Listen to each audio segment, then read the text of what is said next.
Bloomberg Audio Studios. Podcasts, radio, news. Good morning, I'm John Tucker. And I'm Karen Moscow. Here are the stories we're following today. Karen, it is a commuter's nightmare this morning. For the first time in 40 years, New Jersey Transit train engineers have walked off the job, and that is forcing thousands of people to find another way of getting to work this morning. Bloomberg's Michael Barr is joining us live in the studio with this update. Michael, good morning. Good morning, John. NJ Transit engineers walked off the job just after midnight. Brotherhood of Locomotive Engineers and Trainmen General Chairman Tom Haas says after 15 hours of negotiations Thursday, they decided to walk. Haas says a major issue is fair wages that are in line with other public transit engineers in the Northeast. That's all we were seeking and all that we're still seeking is to close that gap, to bring engineers equal pay for equal work. NJ Transit President and CEO Chris Kaluri called the union's proposal unaffordable. Kaluri suggested working from home if you can, but if you have to commute. Amtrak will continue to run. PATH will continue to run. Our buses will continue to run. Our access link will continue to run. Light rail systems will continue to run, and the ferries will continue to run. New Jersey Governor Phil Murphy says he's not shocked by the union's decision. We were hoping for the best. We're prepared for the worst. More than 350,000 rail service commuters are affected. In New York, Michael Barr, Bloomberg Radio. Thank you. We now turn to the Middle East, where Donald Trump is wrapping up his trip. As heard right here on Bloomberg Radio, the president said it was a good one for deal-making. We're making great progress toward a $1.4 trillion that UAE has announced that it intends to spend in the United States over the next couple of years.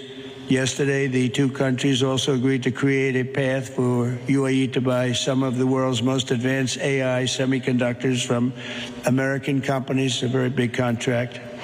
This will generate billions and billions of dollars in business and accelerate the UAE's plans to become a really major player in artificial intelligence. President Trump made the comments at the U.S.-UAE Business Council Breakfast Roundtable in Abu Dhabi. And Karen, the leaders of nearly 4 dozen European countries and organizations, they're gathering for a one-day summit in Albania to discuss security and defense challenges across the continent, with Russia's full-scale invasion of Ukraine at the top of the agenda. Ukrainian President Volodymyr Zelenskiy is among the leaders invited to the event. Now, on the eve of the summit, Russian President Vladimir Putin spurned an offer by Zelenskiy to meet face-to-face in Turkey to try to secure a ceasefire with Moscow.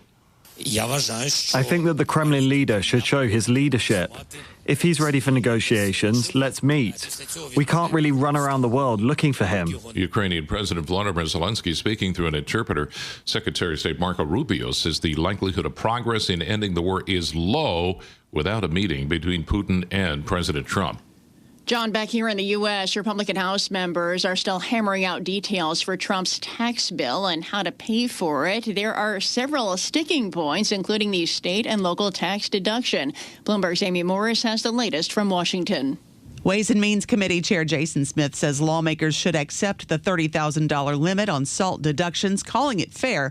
But New York, New Jersey, and California Republicans are holding out for a higher limit, one of a few unresolved issues preventing them from advancing Trump's tax bill. After meeting with GOP lawmakers, House Speaker Mike Johnson says they're close. We got a few pieces yet to solve, but I think we're going to do that over the weekend. So Republicans plan to work through the weekend. Johnson had expected a deal on Wednesday. We're negotiating with a number of members, a number of caucuses. Well, you know me, I'm an optimist. We move forward. We've been demonstrating that every step of the way, and we're going to do it again. He plans to bring the bill to the House floor next week. In Washington, Amy Morris, Bloomberg Radio. All right, thanks, Amy. And another GOP lawmaker is signaling the party needs to reach an agreement on the tax bill. This is New York Republican Representative Nicole Maliotakis telling Bloomberg she remains confident the bill will get passed, saying disagreements over the SALT, the state and local tax deduction, should not be a deal breaker. The tripling of the deduction to $30,000 covers 98% of my district. Now, would I have liked a higher number? Sure. But it's not what you want, it's what you need. New York Representative Nicole Maliotakis adding that failing to reach a deal on taxes would hurt the economy. She made those comments yesterday on Bloomberg Balance of Power. John, we turn now to the markets and the economy. And J.P. Morgan Chase CEO Jamie Dimon says a recession remains a possibility as tariff fallout continues to buffet global economies. And he spoke with Bloomberg's Francine Lacqua in Paris. I think all these things are probably inflationary a little bit more and slowing down the economy. If there's a recession, I don't know how big it'll be or how long it'll last. Hopefully we'll avoid it, but I wouldn't take it off the table at this point. J.P. Morgan Chase CEO Jamie Dimon added that some clients are holding back on investments because of all the volatility. And you can hear the full conversation on the Bloomberg podcast page on YouTube. And Bloomberg has learned the Justice Department is conducting a criminal antitrust probe into how companies responded to mass concert cancellations at the outset of the pandemic in 2020. Let's get more on that story this morning from Bloomberg's Gina Cervetti. Sources say the investigation is focused on whether Live Nation and AEG Presents illegally colluded on refund policies for canceled concerts. The investigation is looking into whether the companies dealt with artists to limit losses, and prosecutors have weighed bringing charges, including against Live Nation and its CEO, Michael Rapino. Live Nation has denied any wrongdoing, saying it set its own unique policies and refund terms to support fans and artists, and did not collude with AEG or anyone else. The Justice Department's criminal probe grew out of a civil antitrust investigation of Live Nation during the Biden administration. Gina Cervetti, Bloomberg Radio. All right, Gina, thank you. And shares of Live Nation fell more than 2% in extended trading. We're watching shares of Applied Materials this morning. They're down 6%. The largest American maker of chip manufacturing equipment gave a lackluster forecast for the current period. Applied Materials and other chip industry companies are adjusting to restrictions on sales to China, one of the biggest markets for their products. And Karen, Bloomberg News has learned that Charter Communications is in advanced talks to combine with privately held Cox Communications. A deal would unite two of the biggest U.S. cable providers. The companies are discussing a cash and stock transaction that would value Cox at more than $30 billion, including debt. Time now for a look at some of the other stories making news in New York and around the world. And for that, we're joined again by Bloomberg's Michael Barr. Hi, Michael. Hello, Karen. The Supreme Court heard arguments from the Trump administration related to their efforts to end birthright citizenship. Solicitor General John Sauer is petitioning the court to roll back nationwide injunctions from lower courts that have blocked President Trump's executive order from taking effect. Justice Brett Kavanaugh asked Sauer about how the government would characterize children born in the U.S. On the day after it goes into effect, this is just a very practical question how this is going to work. What do hospitals do with a newborn? What do states do with a newborn? I don't think they do anything different. What the executive order says in Section 2 is that federal officials do not accept documents that have the wrong designation of citizenship from people who are subject to the executive order. How are they going to know that? The Supreme Court could issue a broad opinion on nationwide injunctions that could happen by the end of June or early July. R&B singer Cassie Ventura returned to the witness stand for a third day of testimony Thursday, this time for cross-examination in the sex trafficking and racketeering trial of her ex-boyfriend, music mogul Sean Diddy Combs. He's pleaded not guilty to all charges. Ventura testified Combs coerced her into sex under threat of violence and blackmail. On cross-examination, she said Combs was also violent because of jealousy and her infidelity, telling the jury dating rapper Kid Cudi and actor Michael B. Jordan prompted arguments. Ventura will face a fourth day on the witness stand this morning. A New Jersey couple is accused of holding an 18-year-old captive in their Camden County home and abusing her for years before she finally escaped last week. The girl's mother and stepfather are accused of holding the girl captive for 7 years, keeping her in a dog crate. Police say the parents also padlocked the child in a bathroom, beat her repeatedly, and chained her like a slave. She escaped and made her way to a neighbor who spoke to ABC's WPVI. She definitely had scars on her wrist from, I think, being chained up. The neighbor said he hadn't seen the victim in 11 years. Global news 24 hours a day and whenever you want it with Bloomberg News Now. I'm Michael Barr, and this is Bloomberg, Karen. All right, Michael Barr, thank you.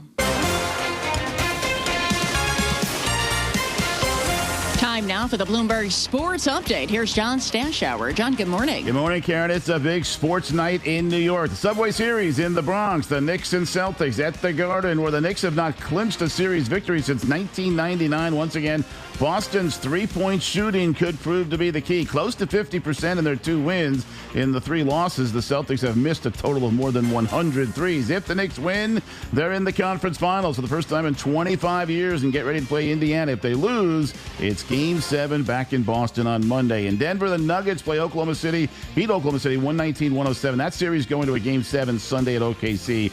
The winner to then take on Minnesota. As for the Subway Series, both teams are in first place. The Mets will start Tyler McGill. The Yankees go with Carlos Rodon, and Juan Soto told the New York Post he expects the crowd to sound like it's 50,000 to 1 as Soto returns to the Bronx after deciding, of course, to sign with the Mets and not return to the Yanks. Stanley Cup playoffs in D.C. Canes and Capitals Game 5 was tied at 1 for 44 minutes. Walker with the puck up the middle for Jarvis. In across the line. Here's Svechnikov. 2 minutes remaining.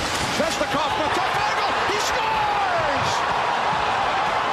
The Carolina Hurricanes take the lead with 1:59 seconds remaining. TNT to call. The Andrei Svechnikov game winner. Carolina added an empty netter, won 3-1 to take the series 4-1. Winnipeg shut out Dallas 4-0, cutting the Stars series lead to 3-2.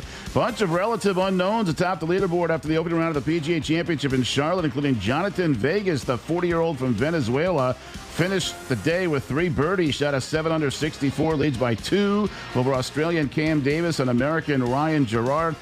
Luke Donald, the European Ryder Cup captain, 3 shots behind. For our listeners in New York, Boston, and D.C., Bloomberg Radio with live PGA coverage today after the closing bell and then throughout the weekend. John Stashower, Bloomberg Sports. Karen and John. Coast to coast on Bloomberg Radio, nationwide on Sirius XM, and around the world on Bloomberg.com and the Bloomberg Business app. This is Bloomberg Daybreak. And good morning, I'm John Tucker. Let's get more on our top story this morning. Tens of thousands of commuters try to find another way to get to work this morning as New Jersey Transit train engineers are on strike. And Bloomberg's Monica Ricks is at Penn Station in Manhattan with an update this morning. First off, Monica, set the scene for us. Are picket lines up? Not quite yet. So I just talked to a couple guys with the union who are just sort of milling around Penn Station. They're rallying the troops right now. A couple guys have just come in. They're waiting for the bigger demonstrations that are set to happen anytime this morning, but nothing's quite started yet. Downstairs, though, inside the train station, all of the gates are down. Service has been obviously been stopped, but all the tracks are blocked off. There's announcements going, telling riders to be aware. And the union says it's unfortunate that it's come to this, but they do plan to picket and show New Jersey Transit that they mean business. Now, Amtrak is running, light rail service running. Of course, New Jersey Transit buses are running. You also have ferry service. But is all that combined even enough to make up for the lack of rail service from New Jersey Transit? Absolutely not. They're talking about more than 300,000 daily commuters that ride New Jersey Transit daily. So the buses, the ferries, the light rail, this is only going to cover about a fraction of riders, not even 20%. So New Jersey Transit is urging as many commuters to stay home today, work from home if they can. You're going to see a lot of traffic on the roads if you decide to drive in. But they're going to get more buses in here, but still, it's not going to cover the amount of commuters that take these trains daily. All right. Again, New Jersey Transit train engineers, they went on strike just after midnight. And as Monica tells us from Penn Station there in Midtown, they're about to set up the picket lines. Bloomberg's Monica Ricks. Karen. John, we want to repeat some of our top stories this morning. President Trump is wrapping up his tour of the Middle East. On his final day, he met with U.S. and UAE business executives. Hopes for a Ukraine ceasefire have faded after Russia's Vladimir Putin sent a low-level delegation to talks in Turkey. Secretary of State Marco Rubio says progress is unlikely without a meeting between Putin and President Trump. Republican infighting in the U.S. House is threatening to sink President Trump's legislative agenda. Competing factions are sparring over details of the giant tax bill. We have more on those stories coming up on Bloomberg Daybreak. John. And that brings us to 5:15. Thanks, Karen. And we want to turn our discussion to J.P. Morgan Chairman and CEO Jamie Dimon. Wide-ranging exclusive conversation in Paris with Bloomberg's Francine Lacroix, the head of the biggest bank in the U.S., says recession remains a possibility as tariff rollout continues to ripple through global economies. Let's now go to that conversation. Trade wars, markets up and down. What did you learn in the last month? Not much, other than we have all this uncertainty. You know, some preceded the new administration, like we had large deficits, interest rates going up, inflation going up, and some are, you know, tariffs and things. And of course, the geopolitical situation is very tense, very difficult, and hard to resolve. Okay, so if you forget projections, numbers, what's your hunch? Is the U.S. going to go into recession or not?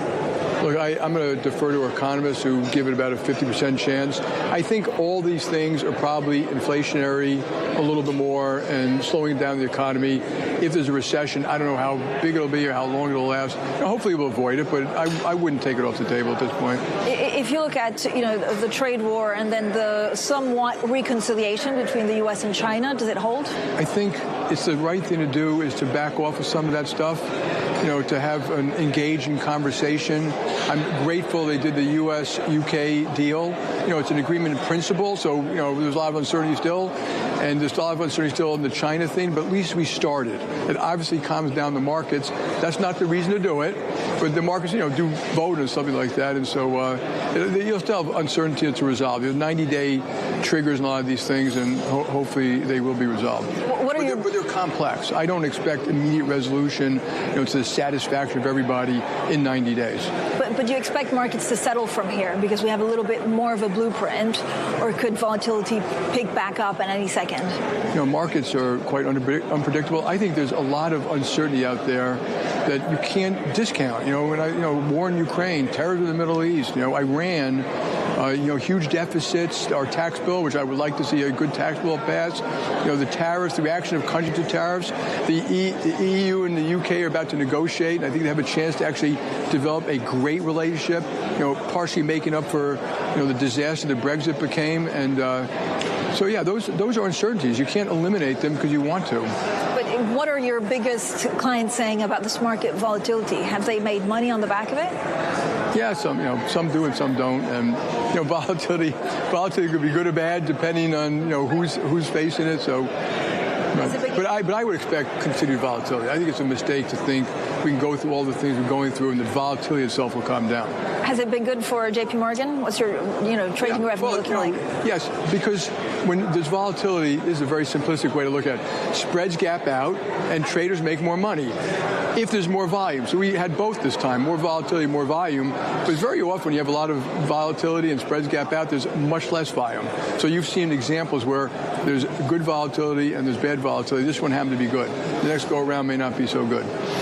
Jamie, when it comes to financials, I mean, you know, a lot of, I guess, non-bank entrants are making quite a lot of way. Citadel, Jane Street. Is that a concern for the banks? Should it be a problem for the banks? I wouldn't call it a problem. You know, they're both clients and very capable.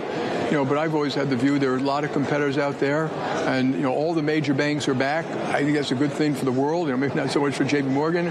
You mentioned those two. There's Apollo. There's a lot of fintechs, some very good ones. There's Stripe. There's PayPal. Yeah, my view has always been the same. I tell the management team, assume competition. Assume they're coming at you in every angle. Assume they often have their own strengths, sometimes their own weaknesses. They won't all do great, but yeah, I think they're, you know, some of these people are gaining quite a bit of share in parts of their business. We still are too, by the way. So, you know, we're in the fight. We're not losing out very much, but that doesn't mean you won't lose out tomorrow because you're winning today. So what do you have to do today? How do you see the people that are doing, you know, well today doing even better tomorrow? Are you talking about us or other people? Both. It's quality people. You interviewed Pranav. I mean, we have exceptional people in investment banking and sales and trading. And I put right next to that technology, but it's related because those people deploying technology.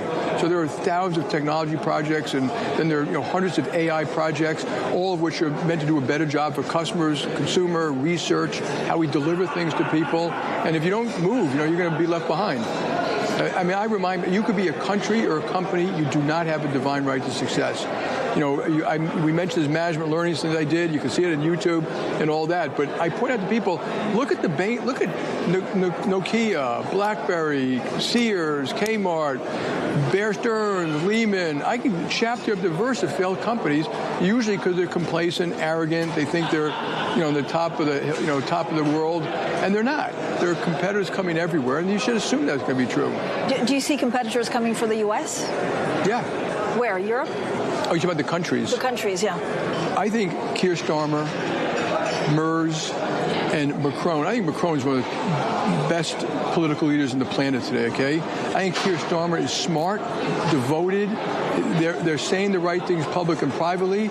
All of them talk about growing the economies, thank God, pro-business, pro-capital, and they're doing all that to improve the lot of their citizens. It's not about what they're doing for J.P. Morgan. And if I was Europe, absolutely, I'd want to greatly live in the UK, military, economic, and I would reform as best I can all of European things, what they're all talking about now, deregulation, simplification, and yeah, they should try to compete with America, and that would be good for America. That doesn't make me sad. It makes me happy that they're strong. And then, they're allies. I want our allies to be strong and powerful militarily and economically. But do you worry about U.S. supremacy, actually? Exceptionalism? Yeah, I never believe we're quite that exceptional. I mean, remember, America's an unbelievable country with freedoms and the gifts of God and, water, food, energy, and then the gifts of the founding fathers called freedom of religion, freedom of speech, freedom of enterprise. Those dwarf everything. And so we still have the most prosperous economy the world's ever seen, but the Americans shouldn't take it as a divine right to succeed either. We've slowed ourselves down with regulation, stupid bureaucracy. We haven't done budgets in years, so we shouldn't assume it's forever. I don't think we'll still be preeminent, militarily and economically for a long time, but if we don't do everything right, we could lose that too, 20, 30, 40 years from now. And I think very important to that is America, the goal of America should be to help the military alliances of the Western world and to help the economic alliance of the Western world to walk side by side like you did in Victory in Europe Day the other day here, to strengthen the Western world and hold it together, not to cause it to fragment. And so I think we have to work hard to make sure that's the case. Do you worry about the deficits, and do you worry actually in the U.S., and do you worry also about the U.S. dollar remaining as a reserve currency? Do you think Europe has what it takes to try and put the euro in there? Yeah, so I should have mentioned deficits up front as being one of the issues you have to deal with. And I think asset prices are quite high too, and those create various risks for America. Our deficit is almost $2 trillion, 6 or 7% of GDP, the largest peacetime deficit ever, and we have 100% debt to GDP. That 100% debt to GDP is kind of universal, almost around Europe on average, but your deficits are much smaller. Does that create a risk? Absolutely. It creates a risk of inflation to me. It creates a risk of higher long-term rates. But America, will the dollar get weak? I don't know. That's a slightly different thing. I think you could see rates go up, the long bond rates go up, and that might slow down the growth, and that's how we kind of a stagflation kind of scenario. What do you tell? You must see President Trump regularly. What do you tell? What would you tell him? I talked to all of the folks there. I wrote about my chairman's letter. We have first of all, America should worry about things we can do better. I call it blue tape. We are out of control. We're doing the same stuff that they did here. That virtually, the American public may not know the GDP per person in Europe has gone from something like 90% of Americans to 65%, and they did it to themselves. Rules, regulations, overcomplication. They started the European Union, which I think is a huge accomplishment of mankind. They got to finish it. And here they call it the Capital Markets Union, the Banking Union. They have to create a big common market of 450 million people. And so in America, it's the same thing. It's regulations, it's permitting. We've wasted a lot of money in the green economy. It's getting jobs back. It's training in schools. It's fixing immigration. So we've stopped at the border, but now we have to have a more merit-based immigration, more seasonal immigration. Things that can help the country grow. And then we have to work on our military alliances, on our economic alliances, and that's for the sake of the future free and democratic world. But So on the economic alliances, is there a concern that actually certain countries in Europe or elsewhere will choose non-U.S. bank for bond issuances, will choose non-U.S. asset managers to manage their pensions? Yeah, there'll be a little of that. We irritate a lot of people. So I run into them. They say, like they're not buying our, Kentucky bourbon or something like that. There'll be some of that, and I think it's perfectly reasonable for. I spoke to a lot of investors here. They're thinking about their asset allocation to the United States. Will they diminish that? Possibly. Is America a bad investment destination? No. If you were going to take all of your money and put it in one country, it would still be America. I mean, it's still the most prosperous nation on the planet. It's got the best military on the planet. It's got huge amounts of innovation. People are catching up. That's a good thing. China's doing some very good innovation in medical and AI, and we should assume they're going to continue to do that. But America's still got the best. Our GDP per person is $85,000. China's $15,000. We don't have anything to be ashamed about. We should fix our problems because we could grow a lot faster, which help all of our citizens. But if you put out too many tariffs and actually too much uncertainty, does that not squander actually a lot of the assets that the U.S. has? A little bit. I mean, I think they're doing the right thing now, which is to back off of it. Let the Secretary of Treasury do the hard work of figuring out what's the right thing to do. If there are unfair trade things, do something about it. But they have backed off of specific things in specific industries, and I think that's the right thing to do. This is Bloomberg Daybreak, your morning podcast on the stories making news from Wall Street to Washington and beyond.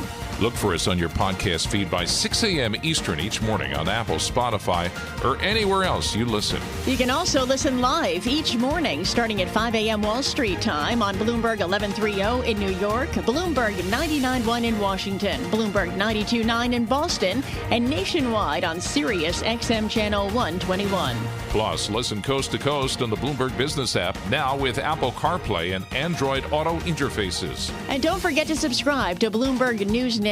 It's the latest news whenever you want it, in 5 minutes or less. Search Bloomberg News Now on your favorite podcast platform to stay informed all day long. I'm Karen Moscow. I'm John Tucker. Join us again tomorrow morning for all the news you need to start your day right here on Bloomberg Daybreak.